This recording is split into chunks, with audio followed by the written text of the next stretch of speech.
On November 9th, a beautiful person passed away. Some of you might know her by the name of Weifang. If you don't know who Weifang is, maybe you know who Kirk is. And if you don't know who Kirk is, maybe you know who Guelo 60 is. And if you don't know who any of those people are, then you're probably not one of my subscribers that is here from the China crowd. Kirk, or his YouTube moniker, Guelo 60, is a bit of an older YouTuber. Not like older, been doing a long time, although he has. Just an older fella. He's like a retiree who loves a good cold beer, lived in a city in China called Nanning, and was married to a real beautiful person named Weifang. Now, before I had been introduced to any of them, I noticed them on YouTube. Guelo has a very matter-of-fact sort of delivery of his appreciation for China. He was always a guy that I knew was shooting from the hip, and he was a guy who I appreciated for that. I sort of felt like Weifang was the glue holding this this beer-drinking goofball together. And the two of them made quite a pair. Weifang was a caring, fairly measured, no-nonsense, kind-hearted individual. I got to know the two of them after I visited them in Nanning, and over some time they ended up becoming more than just acquaintances, friends. Look at this guy over here. I'm starting it now. Peace out, man. This is Guelo 60. You miss this guy? Everywhere I go in China, I meet this big lump from Ningbo. I don't know how the hell. I think he's stalking me. I am stalking him. Yeah. But I can't in this case because Weifang is here, so I can't stalk him as much as normal. I brought Weifang Oh, there she goes. You know, you're wearing that jacket. I cannot lose you. You are literally like a beacon. And I value both of their friendships. There came a time, especially after COVID and everything, that's kind of like when I really met them during the COVID period, that they moved back to Canada. And I had known about Weifang's condition for a long time, since I pretty much knew him, was that there was this fear of a presence of cancer in Weifang, but that she had kicked it at one point and that she was on the up and up. Well, it had kind of resurfaced, and they went to Canada to follow some healthcare options. And it was in Canada that I met them again. I went to Vancouver, and they were in Vancouver, and I met with them, stayed at their house for a little while. They showed me around, and again, reestablished a friendship. We're on an airplane. How you feeling, Weifang? I feel okay. Just step over the mud. Here, hold my hand. Oh, that's sweet. There was optimism that Weifang was going to be able to kick this thing. We didn't really discuss it profusely. It's life, you know, and I was sort of looking at the positive and trying to keep a head up, and I remember leaving that interaction and giving Weifang a big hug. I went back to Washington and then Oregon, and I stayed in Oregon for a bit longer, communicated with them. I ended up coming back to Detroit, traveled to Czech Republic, and cycled around Italy, and you know, all that stuff. But eventually, the beginning of this month, I received a call from Kirk, and he said that it wasn't even Weifang is not doing well. It was Weifang's in palliative care.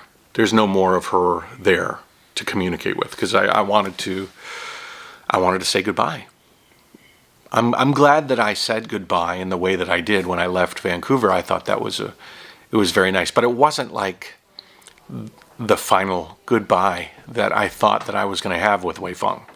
I actually, when I left Vancouver, I thought she was on the up and up, and that the treatment that she was having was bearing fruit that was going to allow her to live a long life. So when I got the message from Kirk that she was in palliative care, I immediately said, can I talk to her? he said she was pretty drugged up. There was pretty much no communicating with her. I'm sad about that. I was very sad about that. There's something to be said about being able to speak with somebody for the last time. My dad knew he was dying from pancreatic cancer, and so we had a long period of time where we could talk and come to terms with the end. But Weifang, I didn't have that chance. And all we had was the last interaction, which was a good one. It was like less than 24 hours that Kirk sent me another message that said that she'd passed away that night. So it was really the end. It seemed to me to be a brief ending, which I think anybody can appreciate the fact that if you're going to be going, better not suffer. So I believe that she didn't suffer long. But the world is going to miss Weifang. If you've watched a Guelo 60 video, or you've seen the glow in his eyes, or the happiness of his treks around the country with a beer in his hand, then whether you know it or not, you've appreciated Weifang. Because I believe Weifang had a profound impact on his life, as much as she had a profound impact on anybody that she met. So, so if you like Guelo 60, then you've appreciated Weifang. But with every life, it doesn't last forever. And so I am happy that I have the memories of Weifang. More than maybe most. I'm lucky to have met her, and we've been able to do, I've had more than simple interactions with her. It's been, I feel like she's part of my family, and so the loss is also stronger than just an acquaintance.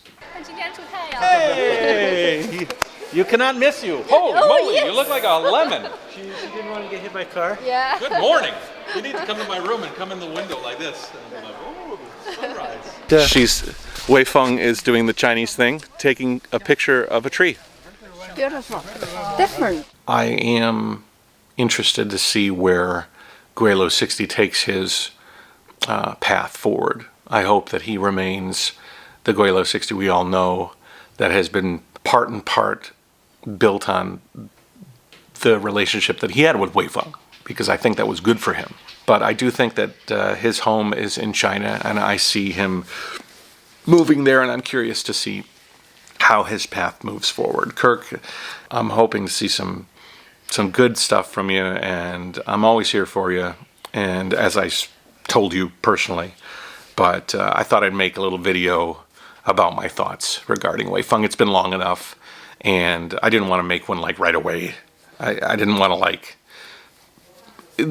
Kirk is going to have to come to terms with his new life, and you know, I didn't want to capitalize on it in any way, but I did want to put some words out because Weifang was a sweetheart. Her memories will be with me.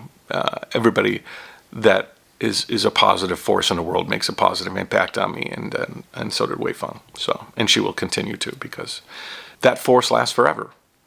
Everybody that you meet, you carry a part of them with you if they make an impact on you, and Weifang did. So, anyways, Kirk, love you, buddy, and Weifang, love you too. So, yeah.